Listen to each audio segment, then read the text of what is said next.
Ladies and gentlemen, as usual, we have here Andriy Lysenko with the update from the anti-terrorist operation areas.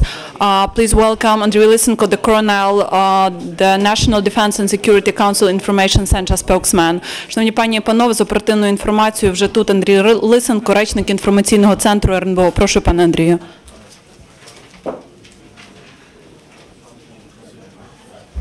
Доброго дня ще раз, шановні колеги. Сьогодні сконцентруємо увагу на ситуацію на кордоні. Ми підбили деякі підсумки. Ми неодноразово вказували на факти російської агресії на сході України. Сьогодні в вашій увазі узагальнений аналіз ситуації на українсько-російському кордоні в Донецькій та Луганській областях, який за 2 останні місяці перетворився на зону справжніх бойових дій. Ще 17 квітня цього року відбулася перша провокація на державному кордоні, коли росіяни вперше захопили наш прикордонний наряд.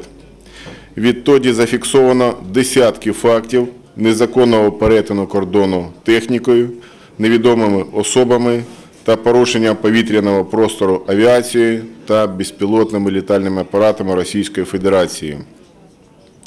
Початком серйозних бойових атак на позиції українських прикордонників з території Російської Федерації можна вважати 5 червня цього року, коли терористи обійшли український пункт пропуску Маринівка і атакували його з російської території.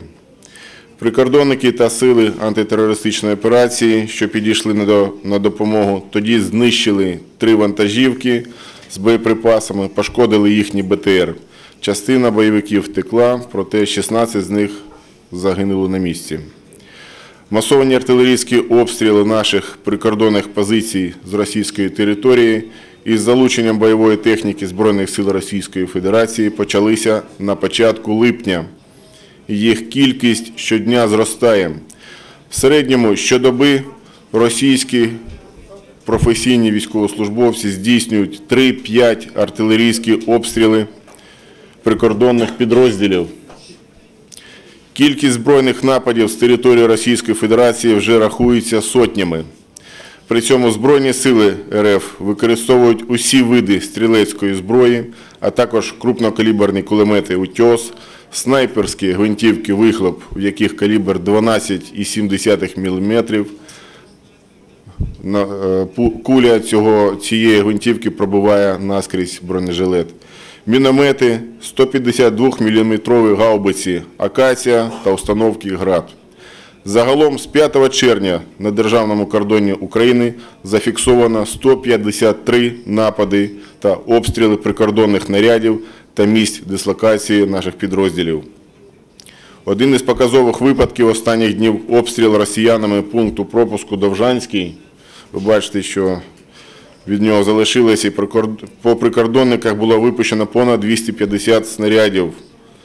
Обстріл вівся 4,5 години. На фото ви бачите, що з нього залишилося. Ми фрагменти показували сьогодні на ранковому брифінгу. При цьому росіяни у змові з терористами вдаються до підступної тактики. Спочатку бойовики з української території стріляють в бік Росії, тоді ніби у відповідь з території Російської Федерації обстрілюються позиції українських прикордонників та Збройних сил.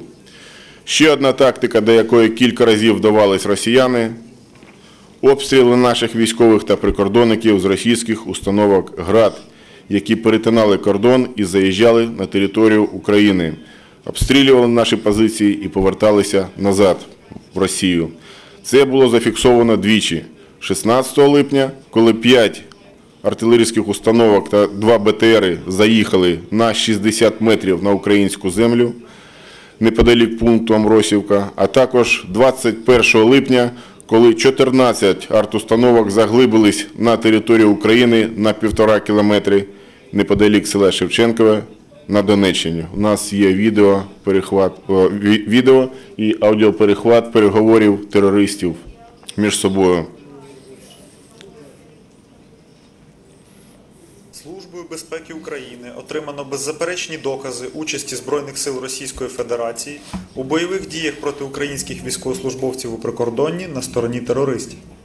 Так, 23 липня поточного року поблизу СМТ Григорівка Амросіївського району Донецької області з території РФ здійснено артобстріл позицій Збройних сил України.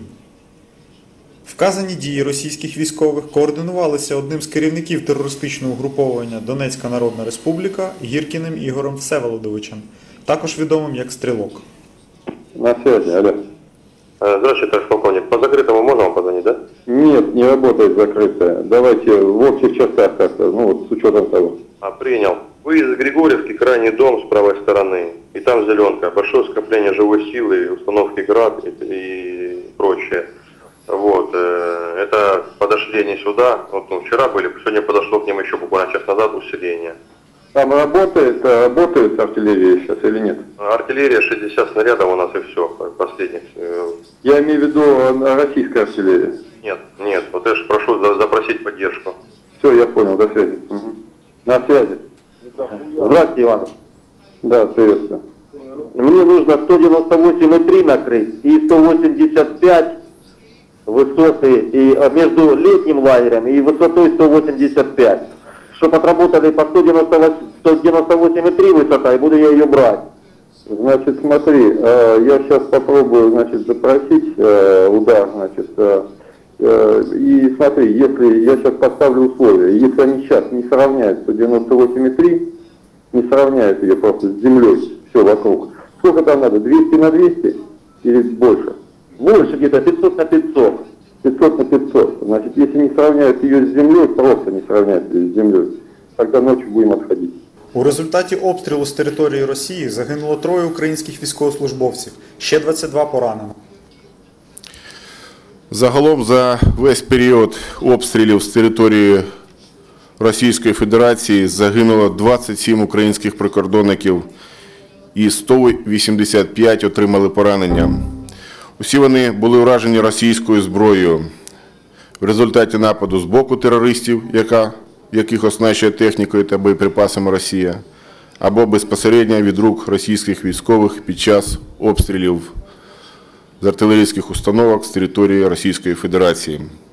Тепер щодо ситуації в населених пунктах в зоні конфлікту.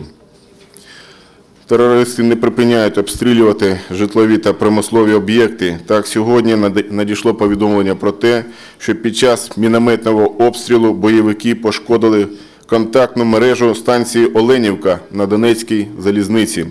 Рух поїздів зупинено, постраждалих немає. Вранці бойовики з важкої артилерії обстріляли школу номер 30 міста Донецьк. Вогонь вівся в бік села Мар'янівка.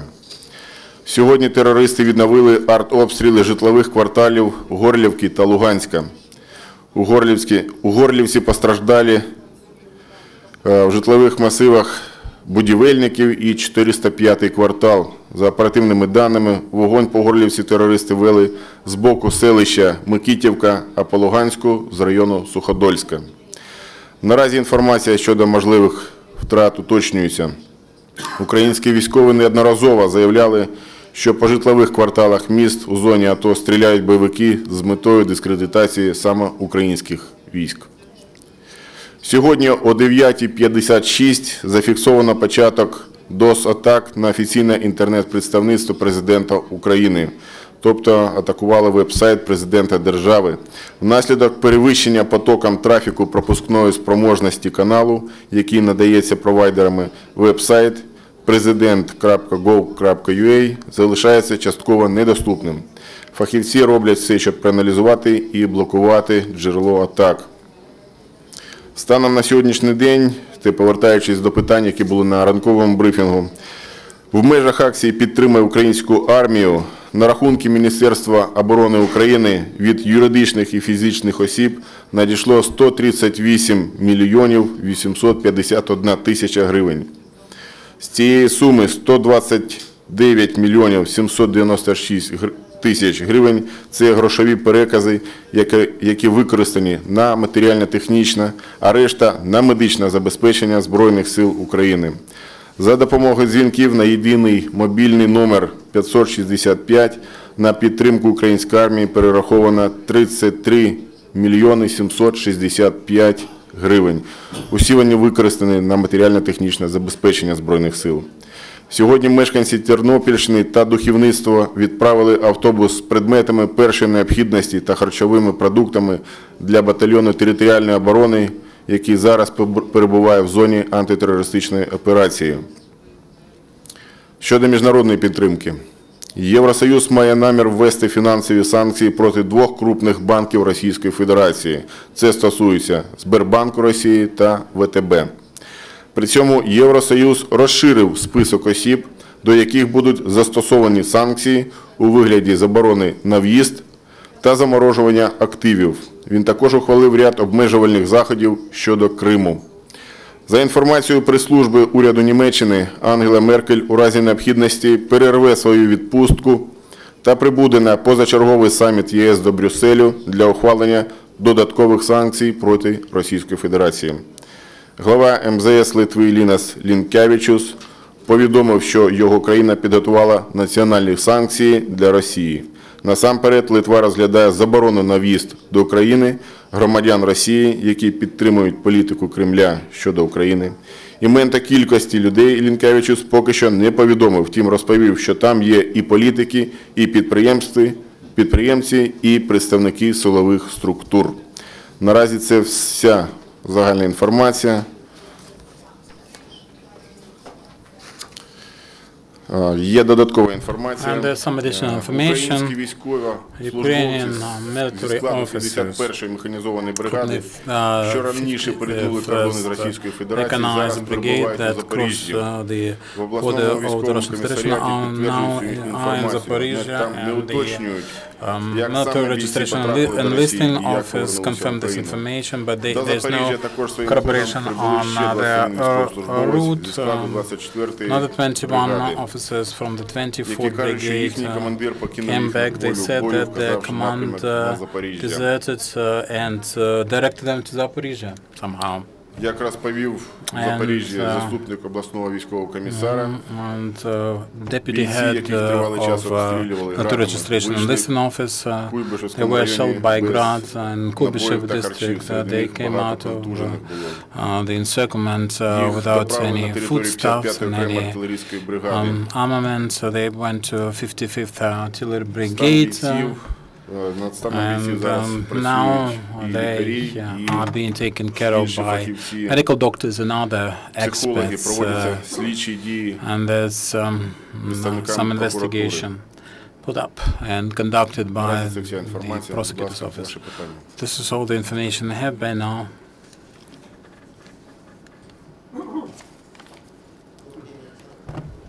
Мікрофон! Не чутно. Мікрофончик поближче, будь ласка. Олександр Каляндров. Alexander Kalandra, Wall Street Journal. Situation around the crash site. Who has the control?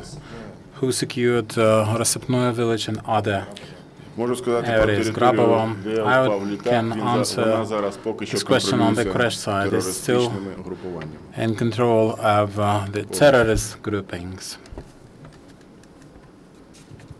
All of it.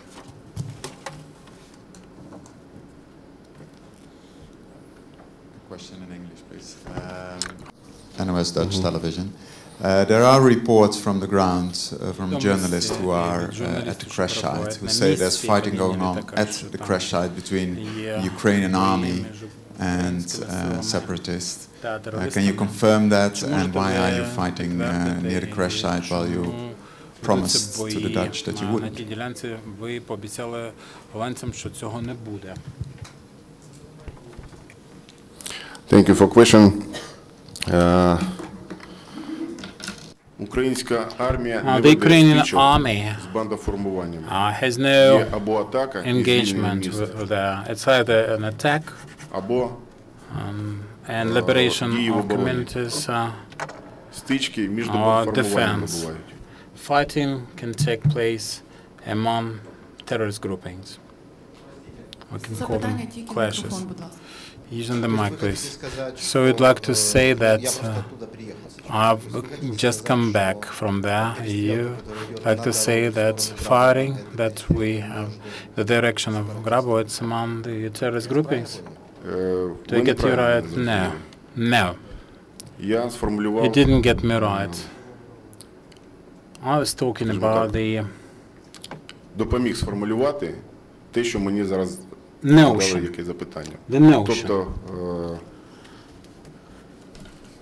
щоб ви розуміли, For you to understand, Шахтарськ, сюди підходять основні сили. Here the main forces are coming, they are arriving, and you can see it here. Now, Вуглегірськ. Also the main forces are coming. The main forces with the tanks, there's no random shooting. This is a combat area, and the crash site is still in control of terrorists.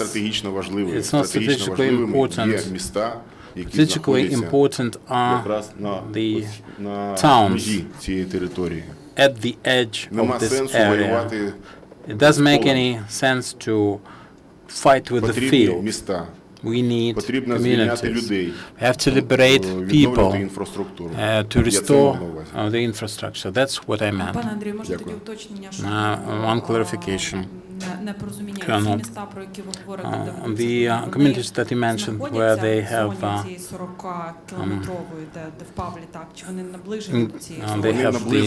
engagement, they have drawn themselves close to this area, but there are no active combats in the actual area of the crash site, at least on the part of the Ukrainian forces. The shooting and firing can come from the terrorist source, and we understand the reason behind it. Their goal is to destroy the evidence on the crash site, to interfere with objective investigation to be conducted by the international experts. Thank you. David Harrison with the New York Times. The Deputy Prime Minister, Mr. Groisman, explained to us earlier that the Ukrainian government hopes to take control of this area before the international investigators enter, and that this may happen within a day or 2 days. Can you then at least acknowledge for us that in fact the delay in beginning this investigation has been the Ukrainian government's desire to control that territory? We understand it becomes a problem if the investigators start work. That territory would remain in control of militants for as much as 3 weeks or longer. But there's been this constant confusion over why, almost 2 weeks now since the plane fell, an investigation hasn't started. And it appears that the reason for that is the Ukrainian military would like to control that territory first. Is that an accurate understanding of the situation? Під контроль цю ділянку, а тоді вже дати змогу розслідувати. Чи це так, чи ні? Thank you for questions. Я зараз поясню, I would like to explain this situation. The point is that українська влада не може this area is in control of terrorists, and we cannot guarantee security and safety for the experts. We've had numerous occasions when terrorists prevented international experts from entering the territory and doing their work. As soon as the territory is liberated and secured by the military forces of Ukraine, the international experts will have full access and all the necessary means to investigate thoroughly the crash of the plane. Another question in English. I'll ask a question in English, please. My name is Peter Lennon from the Associated Press. So I had a question about shelling. You've explained about what you believe happened in Lugansk and Horlivka, but today there was also another series of shellings in the center of Donetsk, apartment blocks very close to the center, in fact one quite close to the hotel in which the team of police and forensic experts are staying. One attack seemed to come from the north of the city, from the general direction of Avdiivka, the airport, somewhere in that vicinity. Another shelling attack appeared to come again from outside the city from the south, judging by where the damage to the building was. The indication seems to be, again, that the shelling might actually be carried out by the Ukrainian army, just because the locations where the shells are hitting are quite close to rebel positions. So this is the impression that we're getting.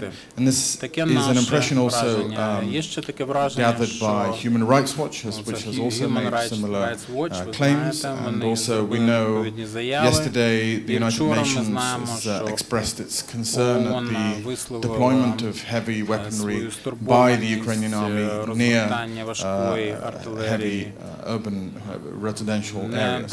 So, I mean, in the light of all this evidence, are you still insisting that the Ukrainian army has never used artillery against residential areas? And that it has hit residential buildings even by mistake. І що навіть помилково не обстрілювали житлові квартали. Чи ви стверджуєте це?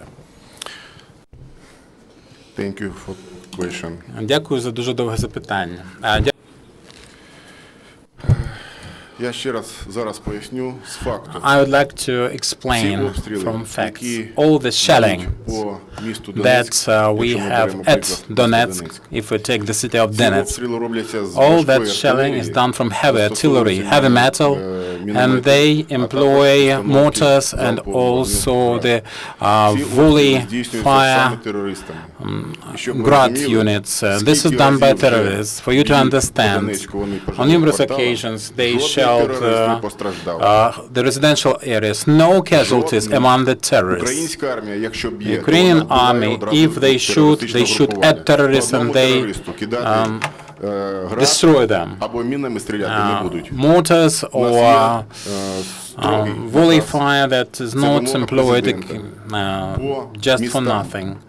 It's on the instruction of the president. Residential areas, populated communities where we have Ukrainian citizens, there's no shelling of fire from artillery or from aviation. It's done by terrorists because no terrorists suffered from such shellings. Thank you. Just if I may complement the answer, I was at that yesterday briefing of the United Nations monitoring mission, and the head of the mission stated a few times that they have no evidences and no data that pro-governmental Ukrainian forces shell at the residential area at localities where the residents live. So just to make it clear and not to confuse. Thanks.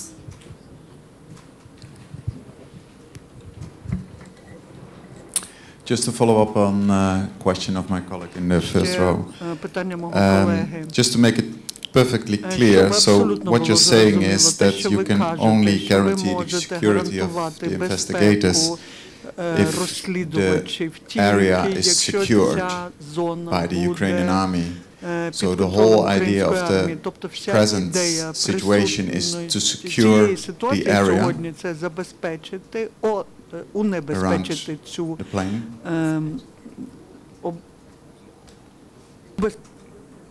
Убезпечити всю цю зону навколо падіння літака. Тобто це тільки для того.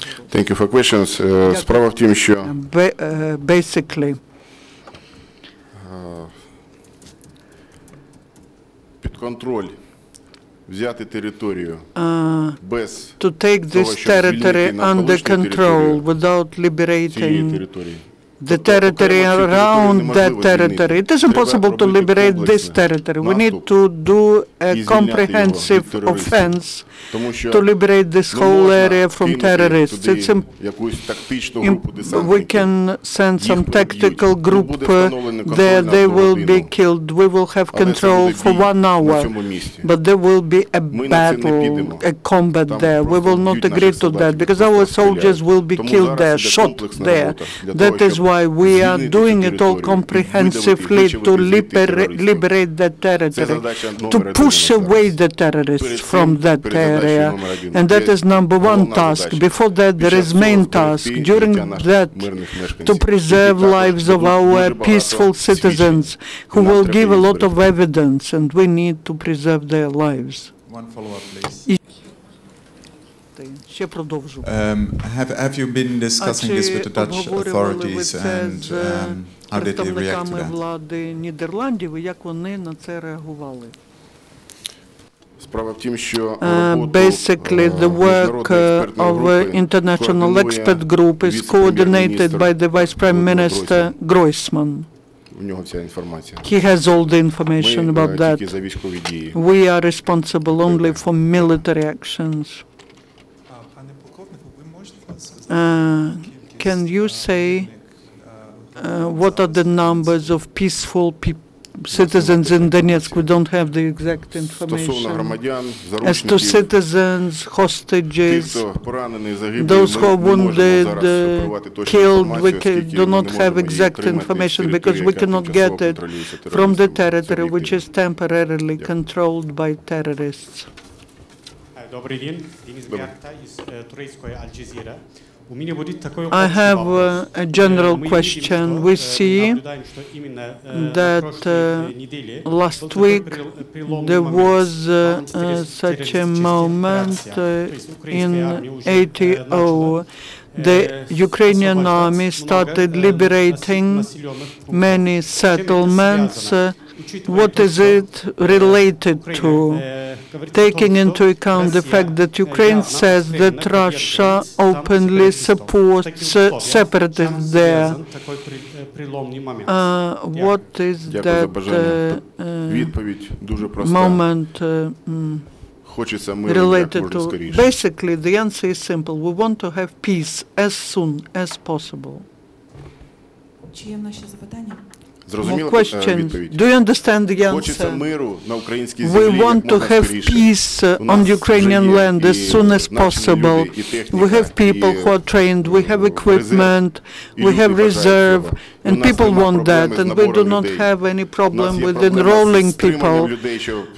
We have problem, we are trying to just explain people not to go there before they are trained. Basically, all the population of Ukraine is working in order to liberate eastern lands of Ukraine from terrorists, and that explains the speed. I will not call it a speed, but that's a real breakthrough. That's a real success of our military. Thank God we have them. A very brief additional question. Can you tell when the zone, the crash site could be under the control of Ukrainian army? Your personal assessment. If I give my assessments as to the time frame of liberating or some other important operations, then I will really be a very serious competitor to Nostradamus. But of course we want it to happen as soon as possible. Everyone's tired, and I am sure that even terrorists want to go back home because they are killed there as well.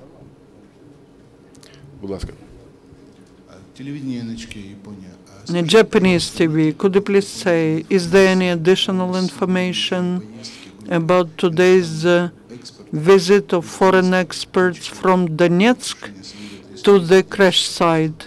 If you have any information, no additional information, sorry, no. Any other questions?